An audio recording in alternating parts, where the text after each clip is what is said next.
অসুস্থ ব্যক্তির সেবা, জানাজায় অংশগ্রহণ ও হাসির উত্তর দেওয়া প্রসঙ্গে হাদিসে কি বলা হয়েছে তা আমরা আজ সহিহ হাদিসের আলোকে জানব।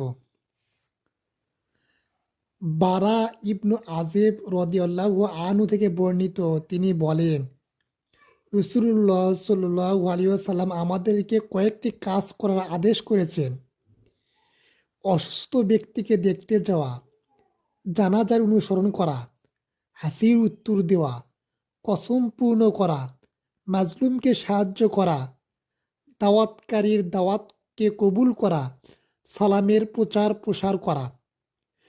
অপর একটি হাদিসে বলা হয়েছে, আবু হুরায়রা রাদিয়াল্লাহু আনহু থেকে বর্ণিত, তিনি বলেন, রাসূলুল্লাহ সাল্লাল্লাহু আলাইহি ওয়াসাল্লাম বলেছেন, এক মুসলমানের উপর অন্য মুসলমানের 5টি হক আছে: সালামের উত্তর দেওয়া, অসুস্থ হলে দেখতে যাওয়া, জানাজার অনুসরণ করা অর্থাৎ জানাজার সাথে যাওয়া, দাওয়াত কবুল করা, হাসির উত্তর দেওয়া।